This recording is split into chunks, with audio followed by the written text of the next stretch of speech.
Greetings and welcome once more to the Haunting Hour channel. Please like this video, comment, and subscribe to the channel before viewing. Enjoy your time while viewing. My grip tightened on the armrest, knuckles turning white as the plane lurched. Another sickening drop in my stomach mirrored the turbulence outside. Beads of sweat gathered on my forehead, a cold sheen despite the stifling heat blasting from the overhead vent. "Just a little air pocket, honey." The woman beside me patted my hand reassuringly. Her smile was kind, eyes crinkled with laughter lines. It did little to quell the rising panic, clawing its way up my throat. "Easy for you to say," I croaked, voice barely above a whisper. "You're not staring out the window at a tiny metal box hurtling through the sky." She chuckled, a warm, comforting sound. I used to be absolutely terrified of flying too, until I met my husband. He's a pilot. Can you believe it? I forced a smile. Lucky you. It wasn't just the flying. The very idea of being trapped in this metal tube, miles above solid ground, filled me with a suffocating dread. Yet, here I was on a red-eye flight across the country, the anxiety a mere tremor compared to the earthquake raging in my chest. "My mom." The call this morning had been a raspy whisper, a stark contrast to her usual vibrant voice. It had spurred me into action, booking the earliest flight possible, the price tag a mere afterthought. Another jolt, this time more violent. My head slammed against the headrest, and a wave of nausea washed over me. I fought back the urge to hurl, clutching my carry-on tighter. Behind my eyes, a familiar throbbing began, a dull ache building to a crescendo of pain. "Migraine?" the woman asked, concern lacing her voice. "Yeah," I mumbled, already reaching for my bag. My fingers fumbled frantically, searching for the familiar cool plastic of my medication. My heart sank, empty. Panic, a cold metallic taste, flooded my mouth. "Oh no," I breathed, a whimper escaping my lips. "I left my pills at home." "It'll be all right, honey," the woman said, her smile fading but still present. "There's got to be something they can give you on the plane." I wanted to believe her, but the throbbing behind my eyes was growing, threatening to turn the world into a swirling kaleidoscope. The air grew thick, stale, and the cabin lights seemed to flicker with an unsettling rhythm. As the plane hit another air pocket, sending a fresh wave of panic through me, I squeezed my eyes shut, willing the migraine, the fear, everything to disappear. When I opened them again, a horrifying thought snaked its way into my mind. Had the reflection in the tray table been different, just for a flicker? But with the pounding in my head and the plane's constant tremors, could it have been a trick of the light? A figment of my overactive imagination? The insistent whine of the airplane engine was a dull thrum against the throbbing in my skull. Sleep, a blessed escape, had been a distant dream.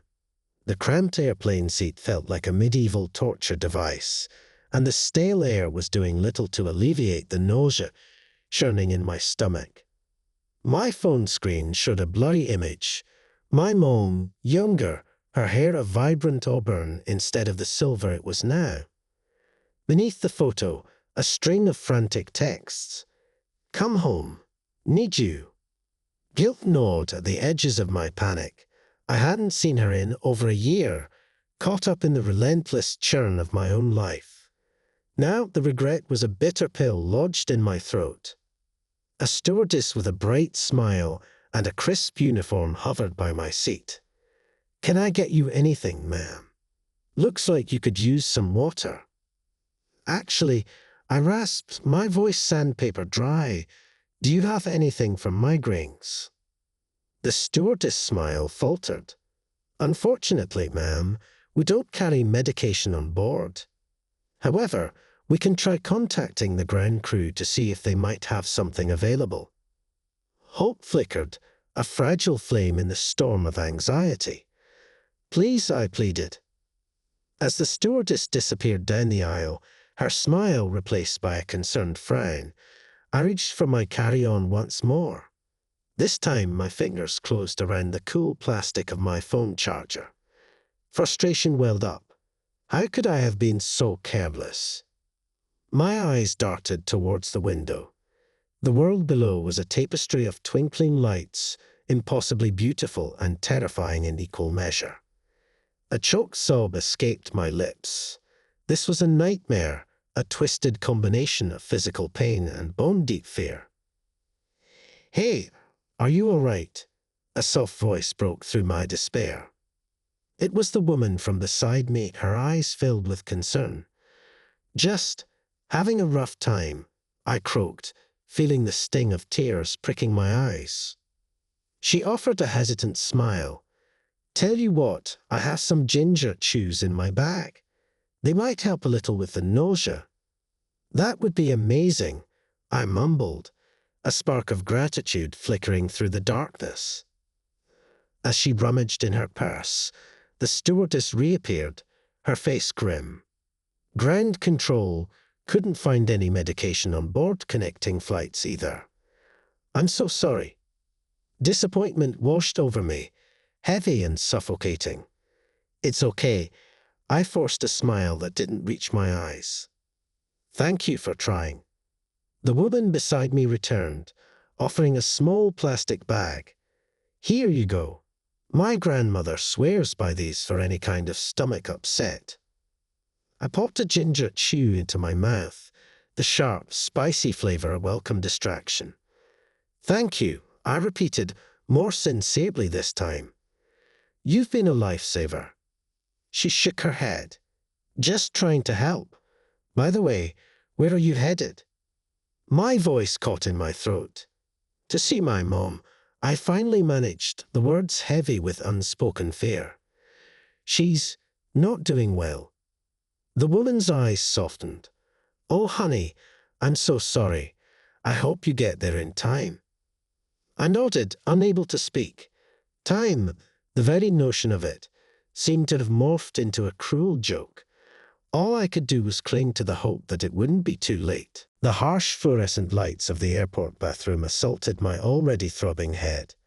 The cacophony of hand dryers and flushing toilets did little to drown out the relentless pounding behind my eyes. I splashed cold water on my face, hoping it would offer some relief, but it was a mere drop in the bucket. Panic, a cold serpent, coiled tighter around my insides. The ginger chews offered a fleeting distraction, but the nausea persisted, a constant threat lurking beneath the surface. My reflection in the mirror seemed to waver slightly, the edges blurring momentarily. "Just the migraine," I muttered, trying to convince myself.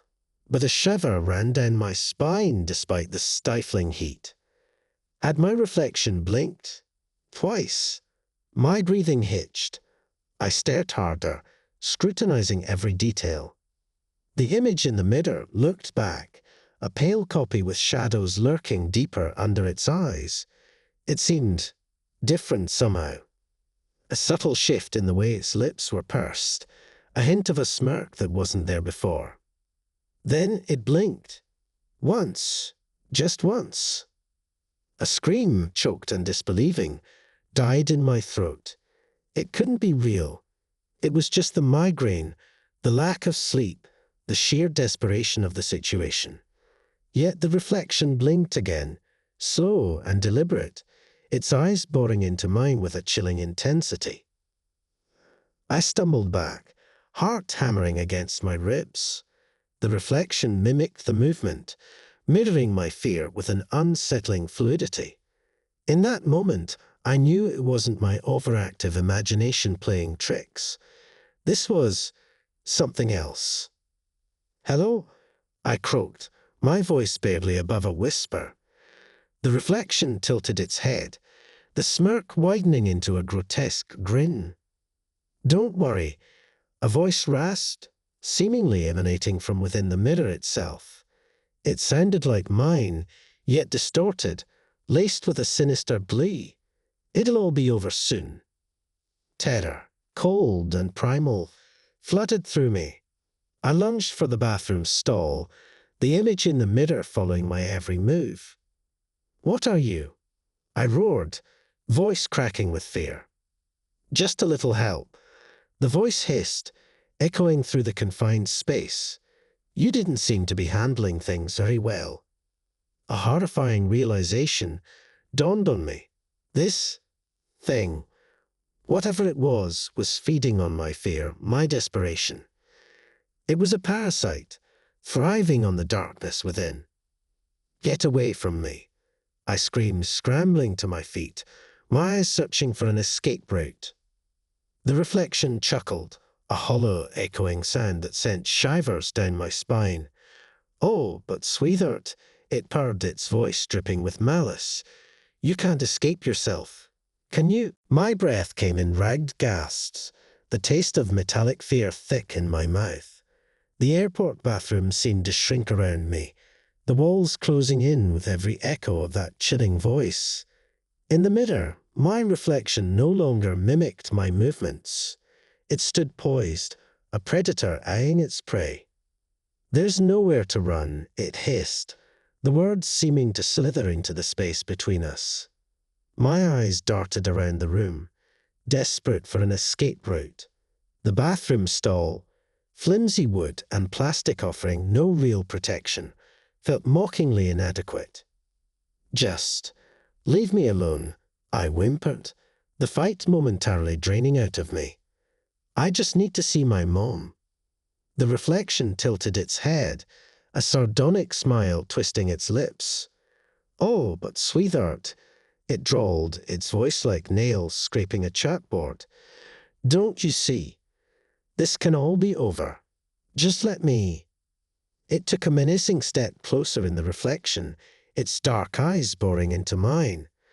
My primal fear surged back, a raw, desperate energy. "No," I yelled, my voice raw. "I won't let you take over. This is my fear, and I'm not giving up." As if fueled by defiance, a newfound strength coursed through me. I grabbed the heavy metal soap dispenser from the sink, its weight comforting in my trembling hand. "Get out of my mirror," I screamed, swinging the dispenser like a club.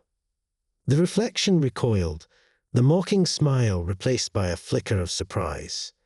I lunged forward, the metal connecting with the surface with a sickening thud. The glass spiderwebbed outwards, cracks radiating from the point of impact. The reflection crumpled, its form dissolving into a writhing mass of shadows in the shattered fragments. Its voice, however, still echoed through the shattered mirror. "You can't stop me," it shrieked, the fragments pulsing with an ominous light. "I am you." A wave of dizziness washed over me. The throbbing in my head intensified, threatening to consume me. My vision blurred, the once menacing shadows in the mirror morphing into a kaleidoscope of colors. I stumbled back, hitting the sink with a groan. My hand came away slick with blood, a jagged cut running across my palm. "No," I whispered, fear threatening to engulf me again. But before I could succumb to the terror, a voice, firm and reassuring, cut through the haze. "Hey, are you all right in there?" A woman's voice, laced with concern, sounded from outside the stall door. It was the kind woman from the airplane. Hope, a fragile bud, bloomed in my chest. I wasn't alone. "Why, yes," I stammered, pushing myself off the sink. "I just need a minute." With shaking hands, I cleaned and bandaged my cut. The reflection remained shattered, the ominous light extinguished. Had I really fought off whatever it was? Or was it just the migraine, taking a nightmarish turn? A part of me knew it was more, but the overwhelming urge to get to my mom, to see her before it was too late, drowned out the lingering fear. I wouldn't let anything stop me now. Stepping out of the bathroom stall, I felt strangely numb. The terror lingered, a cold shadow at the edges of my mind, replaced by a steely resolve. The woman from the airplane stood outside, concern etched on her face. "You look awful," she said gently, her hand reaching out to steady me. "Are you sure you're okay?" I hesitated, unsure how to explain the horrifying encounter that felt more dream than reality. "I just had a bad migraine attack. I should be okay now." Her brow furrowed. "Migraines, huh? Well, those can be nasty things. Here." She rummaged in her purse and pulled out a small plastic container. "Take a couple of these. They're ibuprofen, should help ease the pain." I accepted the pills with a grateful nod. "Thank you. You've been a lifesaver." She smiled faintly. "Just doing my part. Now, are you sure you wouldn't like to see if they have anything for your headache on the plane?" The thought of returning to that metal tube, especially after the events in the bathroom, sent a shiver down my spine. Yet every second counted. "No." I took a deep breath. "I need to get to my gate. My mom, she needs me." The woman's eyes softened. "Go see your mom then, and listen to your body. If you need anything at all, don't hesitate to ask a flight attendant." I offered her a weak smile and hurried towards my gate, the world around me a distorted mess through the swirling fog of pain and exhaustion. My phone buzzed in my pocket, another frantic text from my mom. "Please, hurry." Tears welled up in my eyes, blurring my vision further. Reaching the gate, I boarded the plane with a leaden weight settling in my stomach. The familiar anxiety about flying felt insignificant compared to the growing fear for my mom. As the plane taxied down the runway, another tremor shook the aircraft. But this time the panic was eclipsed by a newfound determination. I wouldn't let anything stop me. I had to get to her. The reflection in the airplane window was just my own pale, drawn face staring back with a mixture of fear and resolve. Yet a niggling suspicion lingered in the back of my mind. Did it flicker slightly?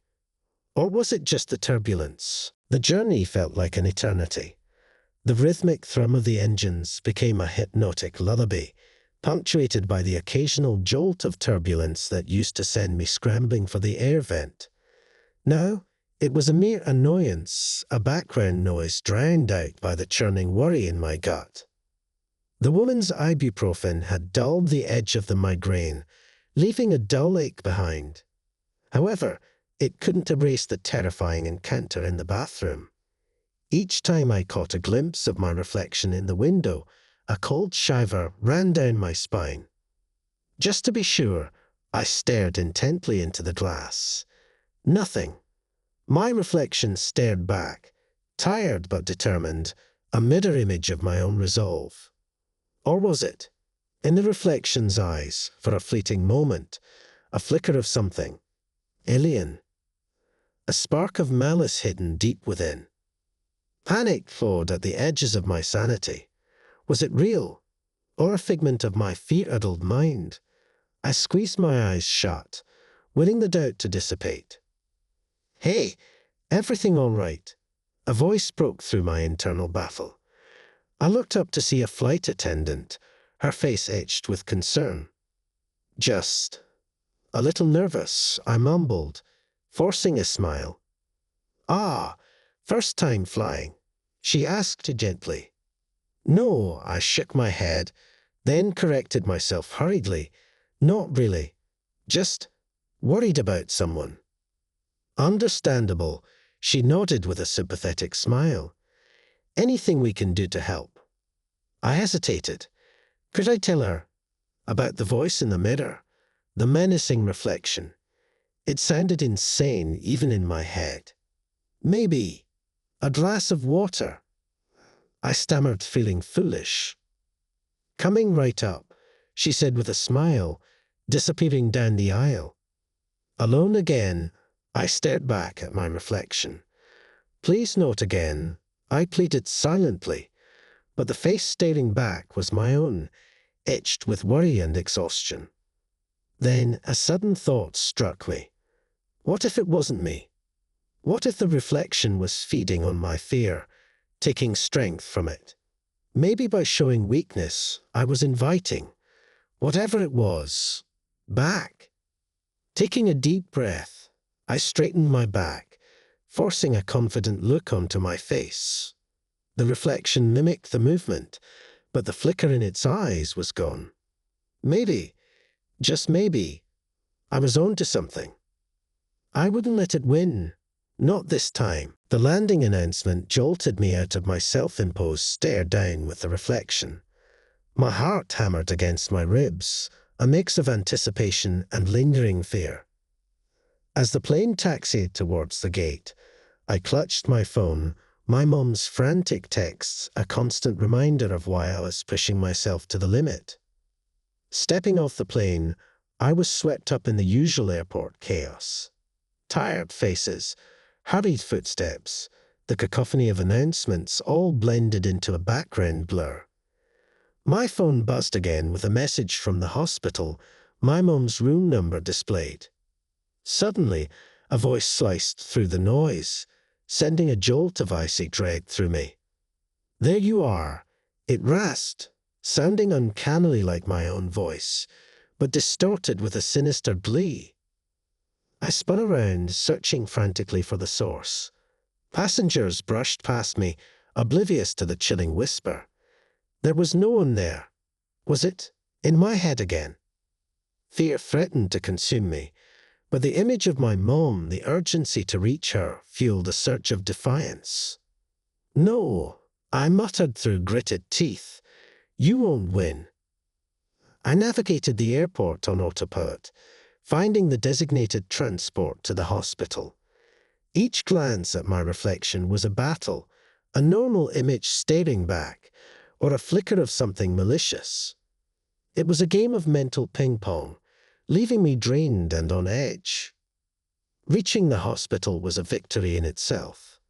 The sterile white walls, the hushed whispers of nurses, the antiseptic smell, everything felt cold and impersonal, yet oddly comforting in my current state.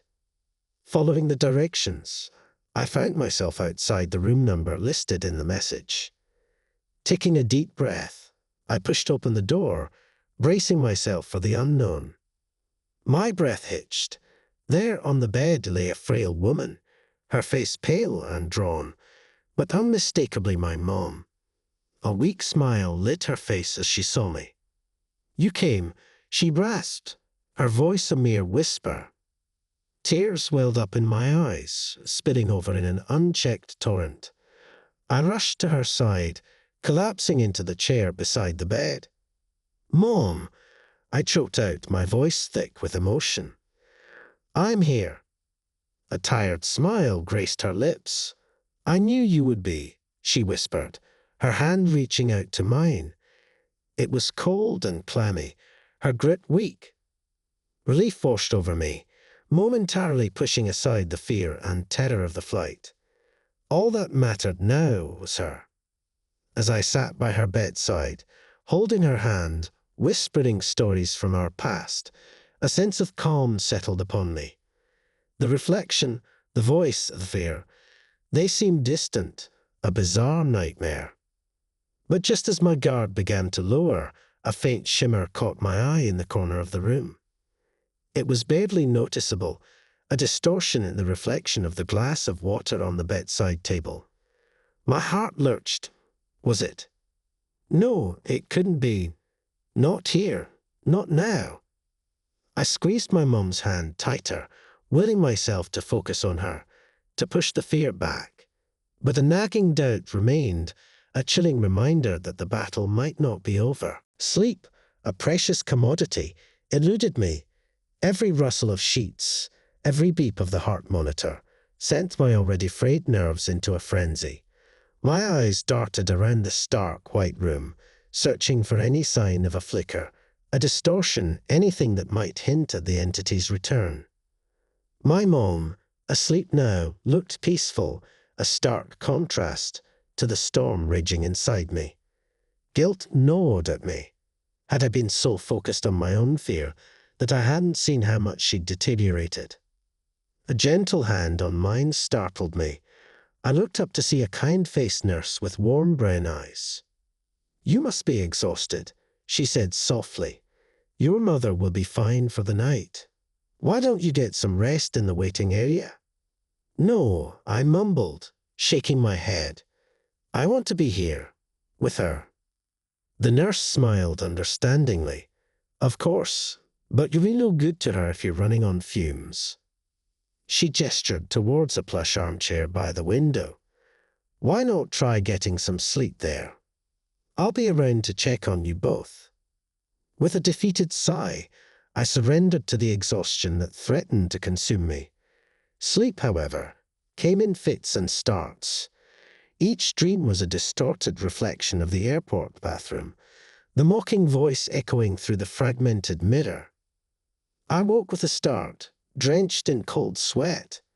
Disoriented, I took a moment to orient myself. My mom was still asleep, the rhythmic beeping of the monitor a comforting constant. But something was different. The reflection in the water glass on the bedside table was wrong. It was a grotesque caricature of myself, the face contorted in a malevolent grin, eyes glowing with an unnatural light. Terror, cold and primal, flooded back. It was here, in this sterile, vulnerable space. No, I wouldn't let it take over. "Get out of my reflection," I roared, my voice hoarse from disuse. The reflection pulsed with an ominous light, the distorted face seeming to writhe in the shimmering glass. My mom stirred, her eyes fluttering open. "Honey," she rasped, her voice weak. "What's wrong?"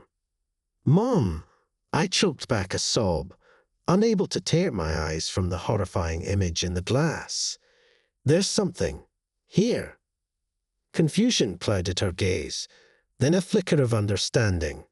"A bad dream," she whispered, her hand reaching out to mine. "No," I whispered back, my grip tightening on hers. "It's real." The distorted face in the glass seemed to snarl, a soundless scream of frustration. The light pulsed, then began to recede, the room plunging into a momentary darkness. When my vision cleared, the reflection was normal again, my own tired face staring back. The entity was gone, for now. Relief washed over me, a fragile wave against the tide of fear. "It's okay now," I stammered, forcing a smile for my mom. She squeezed my hand weakly. "Just a bad dream," she whispered, her eyes closing again. But beneath the exhaustion in her voice, a flicker of worry lingered. As sleep finally claimed me once more, I knew the battle wasn't over. The morning light filtering through the window brought a sliver of hope, chasing away the shadows of the night. My mom looked a little better, a faint color dusting her cheeks. "Feeling any stronger?" I asked gently, offering her a warm cup of broth. She sipped it slowly, her voice a mere rasp. "A bit. But it's good to see you, honey." The guilt returned, a heavy weight in my chest. "I should have come sooner," I mumbled. She reached out, her frail hand brushing against mine. "Don't you worry about that. It's good you're here now." A knock on the door startled us. The kind nurse from the night before entered, her smile warm and reassuring. "Good morning, everyone. How are we feeling today?" she greeted.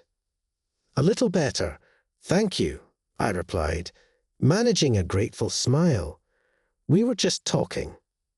The nurse glanced at my mom, her eyes filled with concern. "She's a fighter, your mother. Just needs some rest and medication."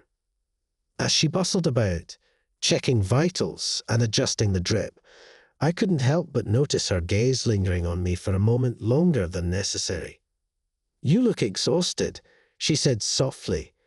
"Are you sure you're all right?" Just a little stressed, I mumbled, avoiding her gaze. The nurse sat down beside me, her gaze gentle. You know, stress can weaken your body's defenses, make it more susceptible to external factors. Her words hung heavy in the air. Was she hinting at the horrifying entity? Could she somehow sense it too? I'll be fine, I stammered, unsure how to explain the situation without sounding completely insane. The nurse smiled faintly. Well, if anything changes, don't hesitate to call for help. You're not alone, you know. Her words were surprisingly comforting, a reminder that while I was fighting this unseen battle, I wasn't completely isolated. Later that day, while my mom dozed, I decided to research online. Searching for mirror reflections, sphere entities yielded nothing but articles on pop psychology and self-help. Frustrated, I typed in more outlandish terms, my desperation growing with each dead end. Then, a single blog post caught my eye. Whispers in the Glass, Reflections from Beyond. It was a personal account, seemingly written years ago, by someone who described encounters with a similar entity, feeding on fear, and reflected in mirrors. Hope surged through me. Maybe I wasn't crazy. Maybe someone else had faced this darkness and emerged victorious. With trembling fingers, I devoured the post, frantically seeking answers. The blogger mentioned a ritual, a way to banish the entity by confronting it within the reflection, not with fear, but with unwavering self-belief. It was a risky proposition, but it was the only hope I had. As the day bled into twilight, casting long shadows across the room, I knew what I had to do. Night had fallen, painting the hospital room in an indigo twilight. My mom slept peacefully, the rhythmic beep of the heart monitor a counterpoint to the pounding of my own heart. In my hand, I clutched the crumpled printout of the blog post. The ritual words burned into my memory. Fear, a cold serpent, coiled around my stomach. Could I really do this? Could I face that thing, not with blind terror, but with what? The blogger called it self-belief, a fortress built of willpower to repel the entity's attack. Taking a deep breath, I stood up and moved towards the bathroom. It was a small, sterile space, the only mirror a stark rectangle above the sink. As I stepped closer, an irrational urge to turn back, to run away, clawed at me, but I forced myself forward, staring into the reflection. My own image stared back, drawn and weary, a reflection of the battle raging within. I gripped the edges of the sink, knuckles turning white. "All right," I whispered, more to myself than to the reflection. "Let's do this." A flicker in the glass, a distorted smile playing on my reflection's lips. The voice, familiar yet alien, slithered into my ear. "So eager to join me, sweetheart." It rasped, laced with a sickening glee. "No," I choked out, voice shaking. "I'm not afraid anymore." The distorted image leaned closer, its eyes gleaming with malicious light. "Oh, but you have to be afraid," it hissed. "Fear is my power. It fuels me." But this time, something was different. The terror wasn't overwhelming. It was overshadowed by a steely resolve. "Not anymore," I declared, my voice gaining strength with each syllable. "You feed on fear, but I refuse to give you any." The reflection contorted, snarling in frustration. The room seemed to grow colder, the air thick with a malevolent energy. Drawing a deep breath from the pit of my stomach, I began reciting the ritual words from the blog post. They were a jumble of Latin phrases I didn't understand, but they held a power, a conviction that echoed in the sterile room. As I spoke, the reflection writhed in the glass, its form pulsating with a dark light. The voice screamed, a cacophony of rage and despair. And then, with a flash of blinding light, it shattered. The reflection fragmented, the shards swirling in a miniature vortex before dissolving into wisps of dark smoke. The smoke dissipated, leaving the bathroom mirror clear, reflecting only my own weary but determined face. The temperature in the room returned to normal, the oppressive feeling lifted. I sank to the floor, legs shaking. Had I done it? Was it really over? A rustle from the doorway made me look up. My mom stood there, a worried frown on her face. "Honey, are you all right?" I heard, yelling. Relief washed over me, warm and cleansing. "It's okay, Mom," I said, my voice thick with emotion. "It's all over now." I couldn't explain everything to her, not yet. But seeing the concern etched on her face, the fragility of her life, fueled a quiet determination. I would fight for her, for myself, and wouldn't let anything, in this world or beyond, take this moment away from us. Dawn painted the hospital room in a soft orange glow. My mom, despite still looking frail, managed a weak smile upon waking. It was a victory in itself, a testament to her strength. Exhaustion gnawed at my bones, the battle from the night leaving me drained. But there was a lightness in my chest, a sense of accomplishment that overshadowed the fatigue. "You look like you could use a nap," my mom rasped, her voice stronger than yesterday. "Just a little tired," I admitted, forcing a smile. She reached out, her hand cool and dry in mine. "Whatever happened last night? Thank you." Her words hung heavy in the air, a silent acknowledgement of the unspoken fear that had clung to us both. I squeezed her hand back, offering a reassuring smile. "Just a bad dream," I mumbled, unwilling to burden her with the horrifying truth. The morning unfolded slowly. The doctor came in, pleased with my mom's progress and cautiously optimistic. The nurse checked vitals, dispensed medication, and her smile seemed a little less laced with concern. As the day wore on, a strange feeling began to gnaw at me, a nagging suspicion that something wasn't quite right.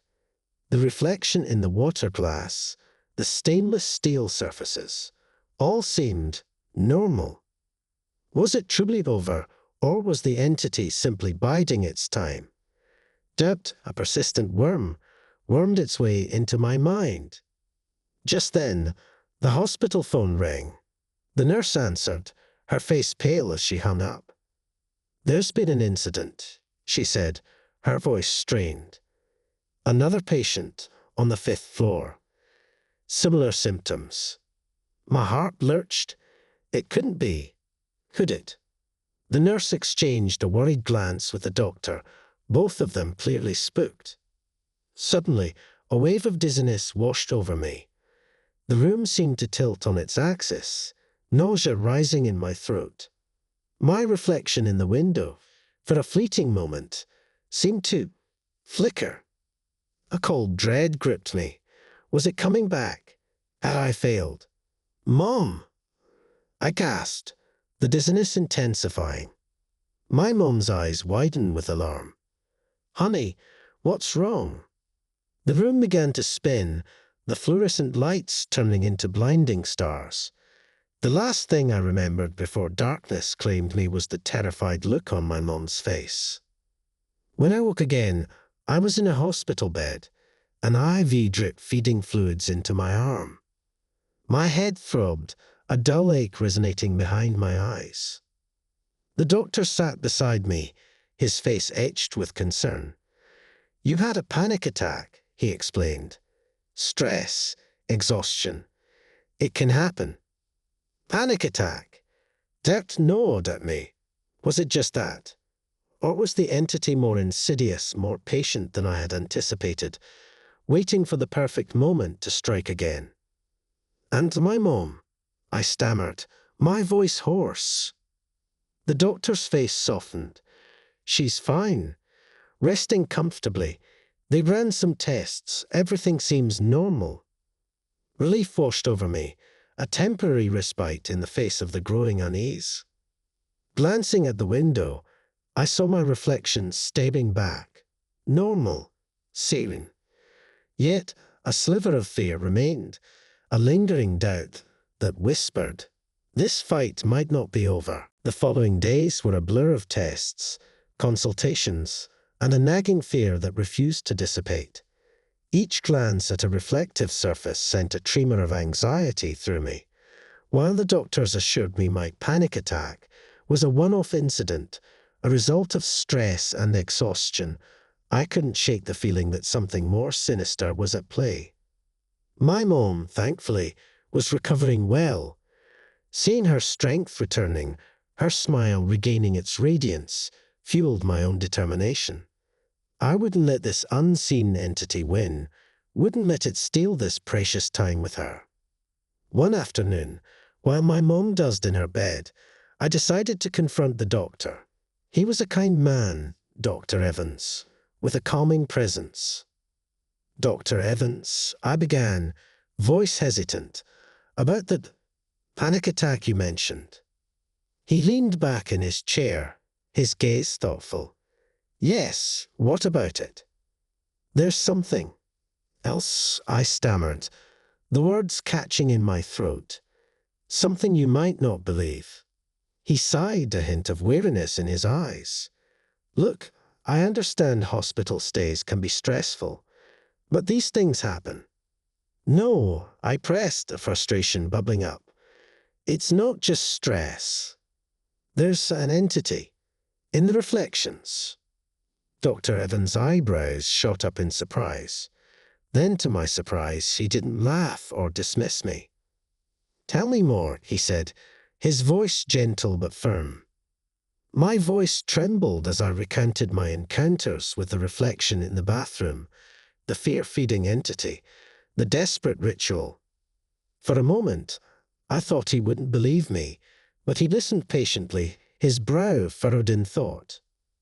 Have you ever experienced anything like this before? He asked after I finished. I shook my head, a knot forming in my stomach. The fear wasn't just for myself anymore, but for everyone in the hospital. But there was another patient, I stammered, recalling the nurse's panicked words.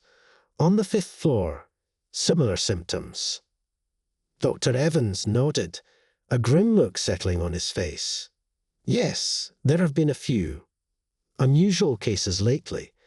Patients with sudden panic attacks, unexplained fears. My heart hammered in my chest. So, you believe me?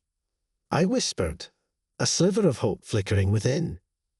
Dr. Evans hesitated, then leaned forward. I don't know what to believe, he admitted, but I'm willing to keep an open mind. And if there's something out there, perhaps your experience can help us understand it. Relief washed over me, warm and unexpected. It wasn't the complete validation I craved, but it was a start. Maybe together we could find a way to fight this, whatever it was. Then what do we do? I asked, a flicker of defiance replacing the fear in my eyes. Dr. Evans offered a faint smile. Let's start by gathering information, he said. See if there's a pattern to these incidents. And maybe, he added, a glint in his eye, we can find a way to turn the tables on your reflection, friend. The battle wasn't over, not by a long shot, but for the first time since that horrifying encounter in the airplane bathroom, a sliver of hope, fragile yet resilient, bloomed within me. This time, I wouldn't face the darkness alone.